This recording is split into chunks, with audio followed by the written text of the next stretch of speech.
Hello, Archie Dunlop here with Talking Astrology with Archie on Monday, September the 25th, 2023. Today I want to look at the horoscopes of two miserable individuals, miserable human beings. They are Ursula von der Leyen, who is the president of the European Commission, and I also want to look at the horoscope of New Jersey Senator Bob Menendez. I won't be looking at these charts in great detail. In neither case do I have a time of birth, but yeah, I want to look at these charts. I don't like either chart. I don't find either chart particularly interesting. They're not the kind of chart you can really get into. But these two people have been in the news. As far as Ursula von der Leyen is concerned, she was recently talking at the Atlantic Council. I think she was in an awards ceremony. And she said something that, a lot of people have picked up on, that hasn't really been picked up on in the mainstream media. So what I'm saying is not my observation. Others have made this observation. It's what she said. Let me just quote from her, because it's actually quite incredible, really. Ursula von der Leyen, she said, "It was a sobering start to the G7 and one that I will not forget, especially at a time when Russia threatens to use nuclear weapons once again." Okay, when did Russia use nuclear weapons before? Once again. "It is heinous, it is dangerous, and in the shadow of Hiroshima, it is unforgivable.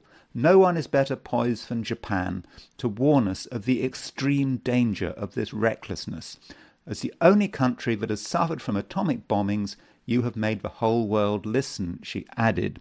And so she doesn't really point out that actually it wasn't the Russians that bombed Hiroshima. It was the United States, obviously. And to use this term once again, Russia threatens to use nuclear weapons once again. She said that. It's like history is being rewritten. I mean, is it going to be the case that very soon in the history books they're going to tell us that it was the Soviet Union that bombed Hiroshima? But no, the United States is the only country, obviously, that has used nuclear weapons in anger.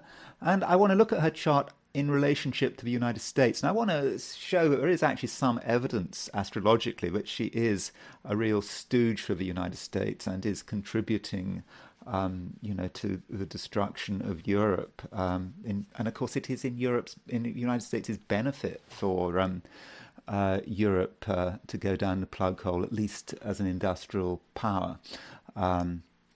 So that's what I want to look at. And yes, I also want to look at Bob Menendez, the New Jersey senator, who has a lot of corruption allegations against him, just talk of cash and gold bars and all of this kind of stuff. So I do want to look at his chart. Interestingly, Bob Menendez was born on January the 1st, 1954, and RFK, Robert Kennedy Jr., was born on the 17th of January 1954. So they're only born 16 days apart. So that, I looked at Bob Menendez's chart and I thought, I've seen that chart before. Yeah, it's Robert Kennedy's chart.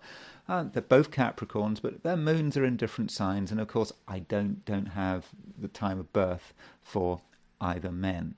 Anyway, before I go any further, I want to look at today's astrology. And today is Monday, September the 25th, 2023. So what is going on? What's going on today? So here we go. I've got, there's Bob Menendez on top right and Ursula von der Leyen. So this is the chart for today, set for noon, New York. The moon is solidly in Aquarius now.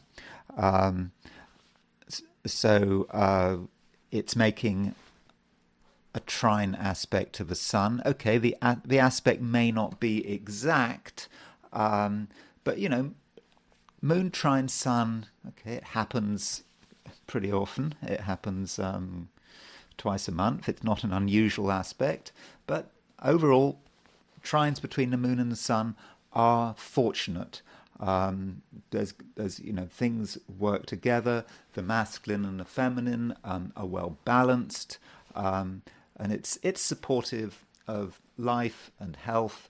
And so, because of that moon trine sun, it should be a good day when we have a fair amount of balance. And of course, the sun is now in Libra because over the weekend we had the autumnal equinox.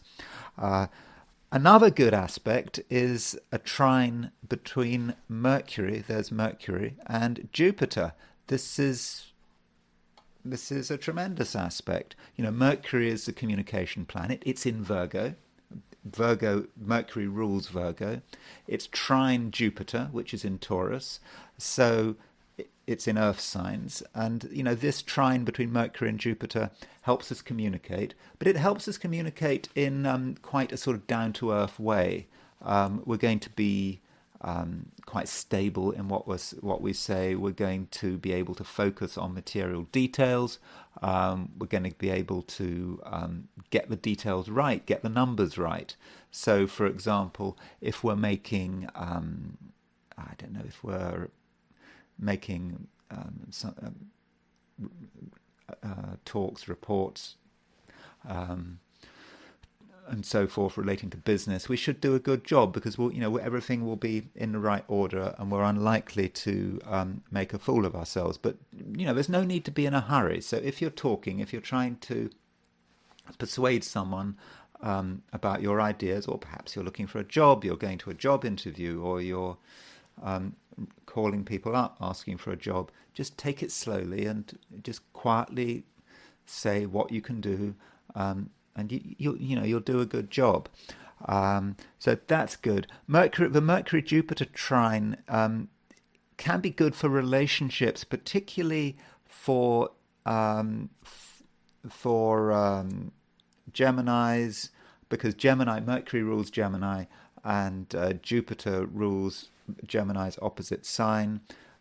So it's good for relationships for Gemini, for Sagittarians, Virgos, and Pisceans, because for those four signs they've got Mercury ruling their star sign and Jupiter ruling the opposite sign, or the other way round. So if you're a Sagittarius, you've got Jupiter ruling your star sign, and the opposite sign is Gemini. So there you've got Mercury, which is ruled by Mercury. So you've got that Mercury trine Jupiter is helping those signs along.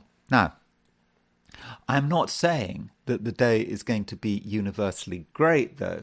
I think the problem aspect today is one involving the sun. There's the sun. You see, the sun is at 2 degrees 20 Libra. All things being equal, actually, the sun doesn't work very well in Libra. That is because the sun is exalted in Aries, and therefore it's fallen in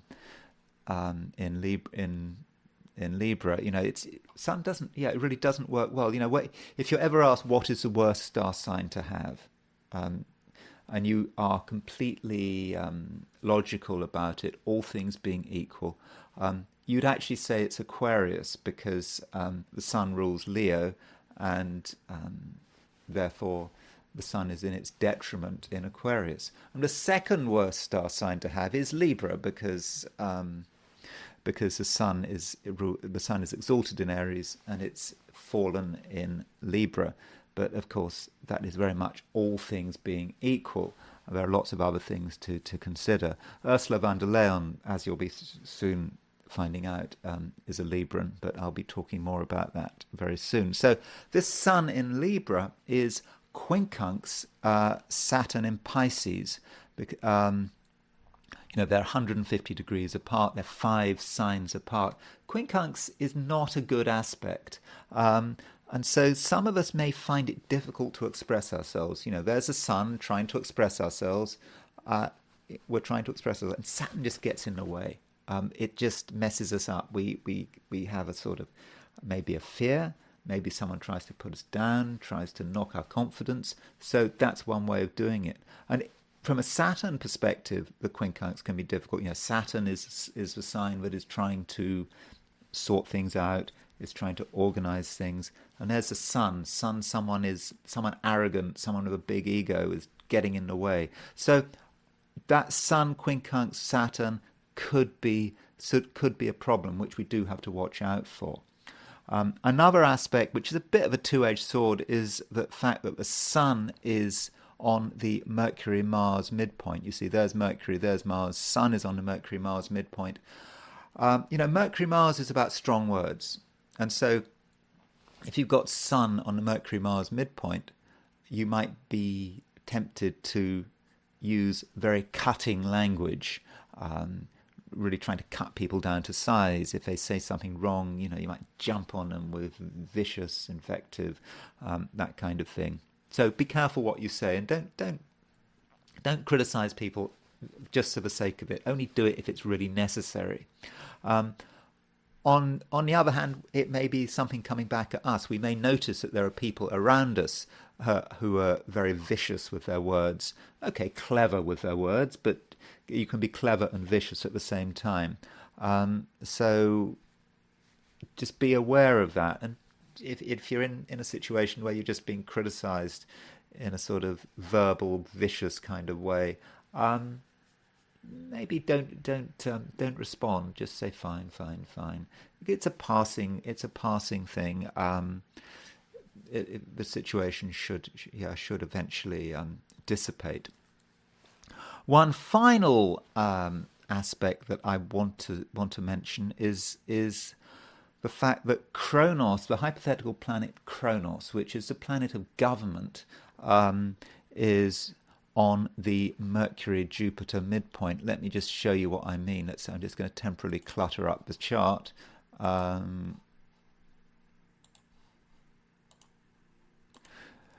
sorry, there's a lot of stuff here, but here is where's Kronos gone?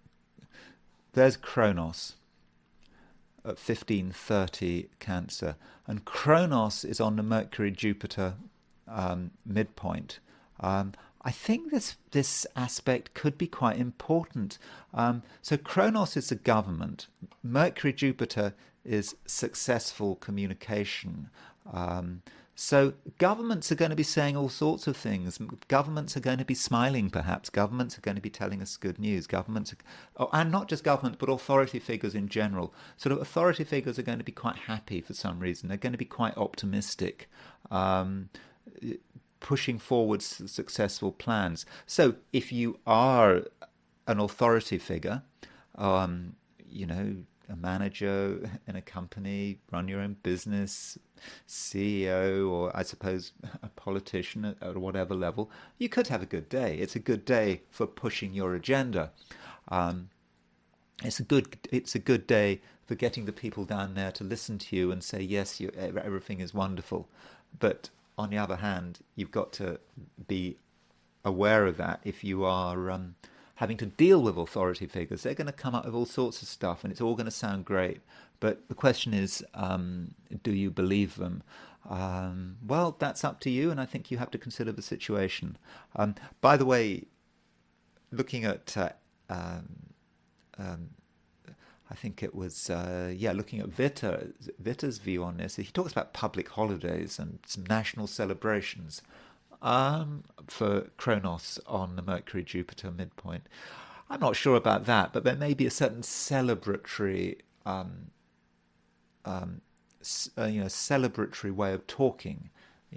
National leaders and authority figures that are going to want us to celebrate something. Really? What is there to celebrate? Isn't the world collapsing? So yeah, don't be fooled by Kronos on the Mercury-Jupiter midpoint. Okay, let me get the chart back to normal, and then after that I will look at my forecast for the 12 signs. Okay, so having looked at the overall picture for today, I'm going to do my forecasts for the 12 signs. So here we go. These are my forecasts for today, which is Monday, September the 25th, 2023. Aries. The social dimension can't be avoided, and if you want to make the most of everything on offer, you'll need outside support. And be tolerant. Other people have their eccentricities, and it's important you don't get annoyed or resort to snide remarks. In relationships, behaviours from the past can be surprisingly effective. Taurus. A productive day when you can cover a lot of ground and at the same time get recognised.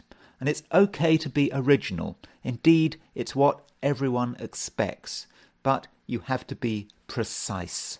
Be very clear about your ideas and be ready to spell out the details.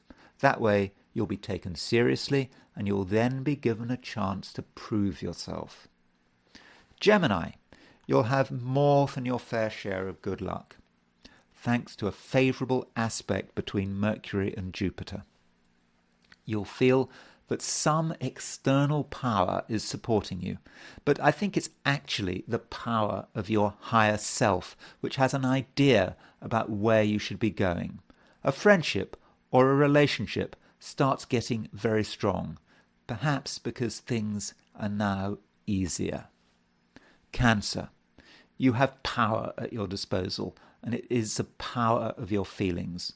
So if you want something, there's absolutely no reason why you can't get it. But you don't have to make a scene or make threats and promises. Just be yourself and use as few words as possible, strongly spoken. Your next financial step is becoming increasingly clear. Leo. Today could be mixed. The Sun, your ruler, is in Libra, making an 150-degree aspect to Saturn. It feels like something is holding you back, and getting results on your own could be difficult. However, if you do things in a team or in a partnership, the chances of success are much greater. Virgo. Things are looking good. Mercury, your ruler, is well placed in your star sign, and it is making a fantastic aspect to Jupiter. You're lucky and you can be successful in both career and relationships. But to maximize your luck, you'll have to move outside your comfort zone to areas that you're not completely familiar with. Libra. On one hand, you feel that you're ready to get going with your plans for the short term. On the other hand, you're aware of something holding you back, in particular the raw details of the matter, which are difficult to work out. And at some level, you'd rather deal with fantasy than reality. Scorpio. The moon trines the sun, and this allows the Scorpions to be themselves, far from the madding crowd. You don't have to interact, but you can if you want, and you can enjoy transforming your powerful feelings into rational and logical thoughts. But some people are being almost deliberately stupid. Sagittarius. You know how to express yourself, and the words come tumbling out in the right order, which, for some Sagittarians, isn't always the case. At the same time, relationships prosper on many levels. After all, Mercury, your relationship ruler, is making a brilliant aspect to Jupiter, your ruling planet. And all you have to do is make sure that you are reliable and stick to whatever schedules you might have agreed to. Capricorn. At work, and perhaps in other areas of life, there might be a problem caused by one particular person. They are sitting pretty, confident in themselves, but also causing chaos. Perhaps they are arrogant and also overestimating their abilities. In this kind of situation, you have to be very calm and use emotional subtlety to get round the problem. Aquarius. I would suggest that today you de-emphasize close relationships, whatever their nature. You and partners just won't see eye to eye, and it may be a situation where compromise isn't possible. Instead, you need to wait it out for a day or two. When you're at home, your mind and your luck are on best form, provided no one gets in your way. Pisces, you don't really want to interact with the outside world, but maybe you should. There are some real opportunities helped by the fact that Mercury is aspecting Jupiter, your ruling planet. The lines of communication are open, and once you start talking to the right people, there'll be an immediate mental rapport. A good day for forming business partnerships. So what I'm going to do now is I'm going to move to the I Ching. So as always, I threw 3 coins in the air and I asked the question, what is Monday going to be like for people watching this YouTube video? This is a reminder that, if you don't want to know, you don't have to watch. You only become part of this I Ching reading if you watch me, and you're watching me on Monday or perhaps immediately before. So you do have a choice there. Anyway, so that was my question. What is Monday going to be like for people watching this YouTube video? And the first hexagram I got was hexagram number 24. And this is about return. And you can see the concept of return in the I Ching. You've got this bottom line. You've got a strong line. It's sort of something coming back. The strength is coming back. And so on the face of it, this hexagram is about returning if you've kind of lost an object. Let's say you've lost something and you ask the I Ching, well, where is it? Have I lost it forever? So if that, for example, if that's on your mind, you've lost something. Maybe it's a physical object, you lost some keys, or maybe you feel you've lost someone's respect, or something you've lost, and you're actually worrying about that as you come into this video, then return does suggest you're going to get it back. So it's something coming back. You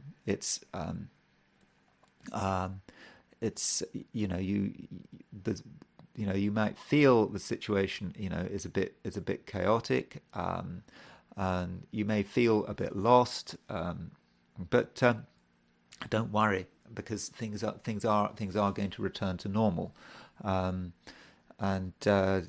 it's just also suggesting wait. If you're worried that something's gone, or maybe somebody has gone, perhaps you have to wait 7 days.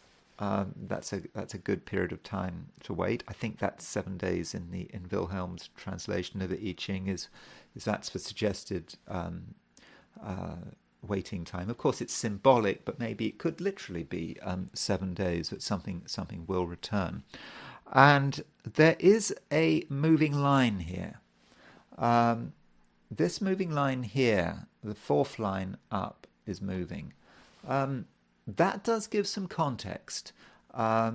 This moving line is really talking about other people and society and what we might be returning from. And the I Ching says that we're surrounded by inferior people. I mean, that's, you have to understand I Ching it's Confucian, and of course in real life we can't really talk about inferior people. By inferior people, it means just people who are perhaps below us in terms of morality, or not even below us in a general sense, but just at the time, at least they feel as if they're below us.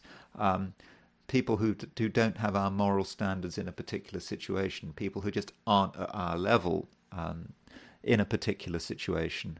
So I'm really trying to make it clear, I'm not trying to be elitist here or suggest that anyone's better than another, but we're in this kind of situation and we have to return from that. We perhaps realize that we're in a situation where these people are no good. I mean, it could be in our social life. I don't know, we can hang out with some very strange people on the internet. Just a group of people that are important to us at the moment, and it's time to say goodbye. we shouldn't hang out with them, and it's time to return to normal, to return to people who are wise and who have our best interests at heart. So this hexagram return, it does move because this fourth line is shifting. So it moves to hexagram 51, the arousing, and in the Wilhelm translation in parentheses it says shock. So that's what we mean by arousing, some kind of shock coming up. But this is not a shock in a particularly bad sense. Sometimes we have to be shocked, we have to be surprised. At first we're thinking, we're in a panic. What are we going to do? What are we going to do? We drop everything. But then we look at how the situation has changed, and it's actually for the best. We have to move from one place to another. Maybe we are surrounded by these inferior people who do us no good, and perhaps we need a shock to really distance ourselves from one place to from this place which is doing us isn't doing us any good. Or perhaps it's a shock about realization. We realize what people are like. We realize what society is like. And it is a shock. But once we've had the shock, we can see what things are like, and then we can take the right steps to align ourselves with the new situation. So that's the I Ching, and I'm now going to go back to the astrology. I'm going to go back to two charts that I find really quite tedious. So let's start with who should we start with? We'll start with Ursula, Ursula von der Leyen. So she is president of the European Commission. Don't worry, I'm not going to be spending long on these charts. So she's a Libran. That kind of makes sense, doesn't it? I mean, I don't know what impression you get of Ursula von der Leyen, but I get the impression of someone who is totally been over-promoted. I don't understand why she's so great. She just doesn't. She seems to me to be pretty useless. I think she in Germany, wasn't she the defense minister? Apparently, before she was involved in the EU, and apparently she was a really bad defense minister. But if you're German, you'll know about this better than me. Germany's defense is apparently in a pretty bad shape. Not helped, of course, by the fact they're sending everything to Ukraine. But yeah, being a Libra, it can be very useful. I know. I just said that Libra is one of the worst signs for the sun to be in. I think it tends to be worse for men than for women. That's because the sun is a male planet. Margaret Thatcher, she was a Libran, and it was said, with her that she did listen to an extent. But I think with Margaret Thatcher, if you're, and other Libran politicians, if you want to be successful, it is about balance. But there are two ways of balancing things. You either say, well, society is like this, so I'm going to balance myself to society. Or you say, I'm like this, so I'm going to balance society to me. So to be a successful Libran politician, you kind of need to have the latter, or at least to get things done. I mean, Margaret Thatcher, to an extent, she had a view of society, quite a simplistic view, the shopkeeper's daughter view of society, but the books had to balance, and that was her view. So that was her. With Ursula von der Leyen, she's probably just very good at just balancing. She fits in and doesn't rock the boat, and everyone likes her because she's good at it. And her father was a bureaucrat. I mean, I think her father was a European bureaucrat. She's very much to the manner born here. We can, there's her sun, Venus, Mercury in Libra.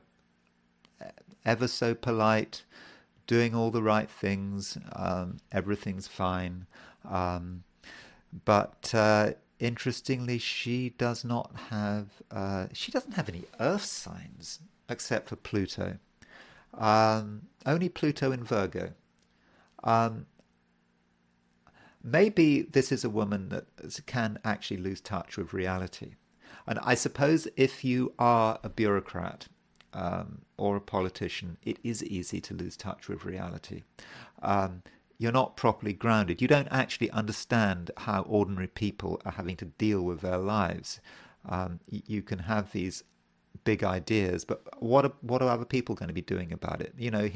Here is a woman who's got Jupiter conjunct Neptune. Jupiter Neptune is some fantasy, the sort of vague fantasy of European Union, and everyone's going to be happy, and there's going to be no suffering, and it's all going to be great. But it's not grounded. It's not grounded. There's a practical sense of how you bring people together, how you deal with, how you cater with the economics, how you spend money. In the European Union, what are you doing with the money? Where is the money going? So I think this lack of grounding is not good. I think the European Union needed a president who I think was a little more grounded. But here she seems to be just be a PR machine. So that's one way of looking at her chart. She though has a high opinion of herself. Now, in a woman's chart, the moon is, you should be looking at the moon more than the sun. And she does have the moon in Leo, conjunct Uranus. Okay, we don't know her time of birth. I've set this for noon in Icelles in Belgium. But I don't. Maybe her time of birth is available, but I couldn't find it. And she's got the moons. She's got the moon in Leo, sextile the sun in Libra. That's kind of nice. Sextile Mercury. She's probably very good at communicating when she's talking to her kind of people. And that moon is, it's in Leo. She's got a high opinion of herself. She actually thinks she's great, even though she's obviously not great, as anyone can tell who's outside the bureaucracy. You can just tell it. I mean, it's not particularly difficult to see that. This is a chart, but I'll probably be coming back to it. But I didn't want to spend too long on it. Okay, there is some stuff. This Mars square Pluto. I suppose she's dealing with Mars square Pluto now. Now she finds herself involved in this war in Ukraine, and the EU supporting Ukraine, and putting a lot of energy into it. That must be Mars square Pluto. I suppose Mars square Pluto is probably also a side we don't see of it. I know that she seems to be pretty vapid, but maybe that Mars square Pluto is her ambition. Maybe she's able to really focus on things and get things done. If she wants something, she really does. She's able to make it happen. Mars is a male planet. Maybe there are men behind her who can really make it happen for her. I don't know. But Saturn is now at around 2 degrees Pisces. So she's got Saturn at the moment square her Mars and opposition her Pluto. And Saturn is moving away from this position, but it goes stationary direct in November. But at the end of the year, into next year, Saturn is going to sort of stir this up all over again. So she's not out of the woods yet with this. Maybe this is about what's going to be happening in the Ukraine, and that's how it's going to affect her. Very quickly, there's a secondary progression she has, which probably is noteworthy.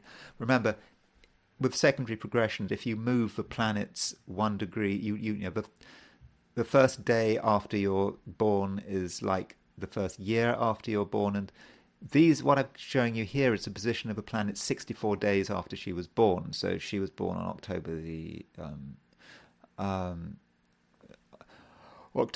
8th, so we move planets forward 64 days to December the 12th, 1958, and we see that Venus is exactly conjunct Saturn.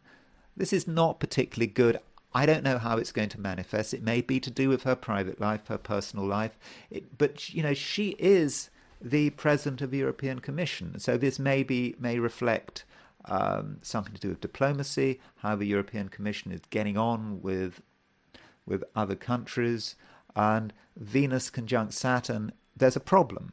Not getting on with people, contacts breaking, that kind of thing. So that is a possibility with Venus conjunct Saturn. So before I wrap up with Ursula von der Leyen, I just want to quickly compare her chart with the United States chart. And remember, she is the President of the European Commission, so she is like a symbol of Europe. So if we look at the bi wheel, so we've got Ursula von der Leyen's chart in the middle, the United States' chart on the outside, and you know, we can see that Saturn is conjunct her Sun. You know, that's a strong a strong connection there. Saturn is hitting her Sun, and the United States Sun is squaring her Sun. So I would have said about that that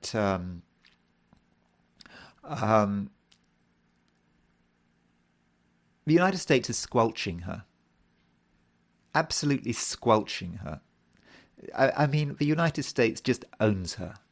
And because she is President of the European Commission, that is reflected by Europe. You know, it's not surprising with United States Saturn on her Sun that we're at a time when the United States is just taking Europe apart. You know, this war, effectively, you know, the United States is actually at war with Europe in the sense of destroying the European economy, you know, European manufacturing, often having to move to the United States or considering moving to the United States because of high energy prices. So, you know, Europe has, you know, the United States is using this Ukraine as a pretext for destroying an industrial competitor. And maybe we can see this with Saturn conjunct her Sun. I think that's that to my mind is very, very noticeable. And you know, we've got the United States Mars is opposition her Saturn. Again, you know, the United States Mars is, you know, that's the aggressive aspect of the United States, and its opposition her Saturn, and that's her boundaries. It's just, you know, moving across her boundaries, left, right, and centre. So I think we've got a President of the European Commission who is being really beaten down by the United States and doesn't even seem to realize it. Is that what you call Stockholm syndrome? You know, I think if you want a president of the European Commission who's able to stand up to the US, and clearly Ursula von der Leyen is not able to do it. Okay, so that's Ursula von der Leyen. I'm sorry. I'm sorry. I've been so vague about it. But you know, we don't have a time of birth. So I think that is a problem. So let's now look at someone different, Bob Menendez. So he is a senator from New Jersey who has been accused of corruption. He, I believe, was accused of taking bribes from some Egyptian source, and sort of helping some company in Egypt get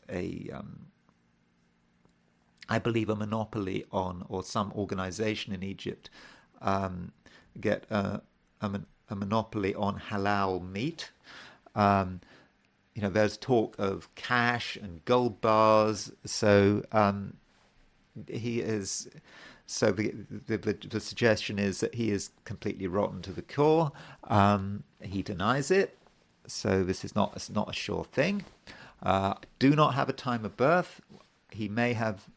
Bob Menendez, okay, got January the 1st, 1954 at noon. Moon is at that time was at 0 Sagittarius. So we don't really know whether his moon is in Scorpio or Sagittarius. His birth date, January the 1st, 1954, is actually very close to Robert Kennedy Jr. This is just, I'm just pointing this out. I'm not making any connection between the two men. So Robert F. Kennedy Jr. is born January the 17th, 1954, just 16 days later. Capricorn has different manifestations. So if the accusations are correct, we would have someone who is really into money, just collecting money, and it doesn't matter why. The point is to get as much money as possible. And I suppose you could say that's Capricorn. He's got Mercury, Venus, and the Sun in Capricorn. And he's got Sun conjunct Venus. Sun conjunct Venus often isn't great. And, Venus is about perhaps respectable behavior, how we should be behaving. And, that's the Sun. I should point out, though, he's got a conjunction between Mercury and Venus in Capricorn. That is incredibly talented, and of course his talents are in Capricorn in terms of sort of business and politics and so forth. I mean, you've got to remember that he is a son of Cuban immigrants. He was born in modest circumstances, and he is now a senator from New Jersey. So I mean, one's got to praise that. I mean, he must have done a lot of work. It must have been done a lot of whatever networking, whatever he had to do to get to that. So he's done extremely well in his life, but there is a suggestion that he is now spoiling it. Yes, that Mercury-Venus conjunction in Capricorn is very talented. He knows how to communicate. He knows how to communicate to the people who matter. As I said, it's good in business and so forth. But maybe at some stage something's gone wrong. So there's the Capricorn. There is the determination to do well. Capricorn really can be obsessed with money. Not all Capricorns. But in this case, he's using perhaps Capricorn in its worst possible light. And he doesn't even have the moon in Capricorn. So that's one aspect of his chart. He also has an exact conjunction between Mars and Saturn. That's not nice. I mean, he's got Mars in Scorpio. That's a very good place for Mars. But Mars is in its own sign in Scorpio, but conjunct Saturn, I think that Mars-Saturn conjunction, he could start to put his energy into the wrong areas. By the way, just quickly looking at RFK's chart, you see RFK also has a Mars-Saturn conjunction in Scorpio, but it's not as close. His RFK's Mars-Saturn conjunction is 8 degrees apart. I'm guessing that one manifestation for RFK of that Mars-Saturn conjunction would be the murder of his father in 1968. But it's a great shame we don't have a time of birth. But as far as Menendez is concerned, that Mars-Saturn is just grueling, grinding, wanting power. It's all very tough and probably quite ruthless. And we can see the real manifestation of that Mars-Mercury, that Mars-Saturn conjunction when we look at the position of the hypothetical planet Hades. So let me just show you the position of Hades in Menendez's chart. When you're looking at charts of people where there's a suggestion of criminality and corruption, always good idea to look at Hades, see what Hades is doing. Might give us some interesting information. So there we go. So there's Hades. You can see that Hades, it's a little cross suggesting symmetries, and Hades is at 1 Taurus. Now you might say, okay, 1 Taurus, so what? I mean, it's sort of widely opposition Mars, but is that really a big deal? But the thing is, you have to look at Neptune as well. You see, you've got a very, very wide Mars-Neptune conjunction. I wouldn't normally treat that as a conjunction, but they're certainly close. They're sort of 12 degrees apart, and you then need to look at the midpoint. So the midpoint of Mars and Neptune, and indeed the midpoint of Neptune and Saturn, is about 1 degree Scorpio. So in other words, he's got Hades on the Saturn-Neptune midpoint and Hades on the Mars-Neptune midpoint. So that is the argument for him. Or should I say, perhaps the tendency, or I won't say that let's have to be careful what I say, but if one is making the accusation that he is corrupt, then the Hades on his Mars-Neptune midpoint and on his Saturn-Neptune midpoint makes absolute sense. Mars-Neptune is about sleaze, it's about criminality, it's about the underside of life. Perhaps doing deals with foreign governments and all this money and cash, gold bars, and Hades on the Mars-Neptune midpoint. That makes sense. I'm just going to read you what Vitta says about Hades on the Mars-Neptune midpoint. I haven't looked at this before. He says Hades on the Mars-Neptune midpoint, coming in touch with mean, vicious people and to suffer from them, destruction by drowning, epidemics or atrocity, malice, poisons. Okay, doesn't really say corruption, but you get the point that Hades is a planet, a hypothetical planet connected with criminality. It's opposition the Mars-Neptune midpoint. So somehow he may be attracted to all that sleaze and corruption and underhand dealings. So I think if those allegations are correct against him, then I think we would have to look at Hades on his Mars-Neptune and on his Saturn-Neptune midpoint.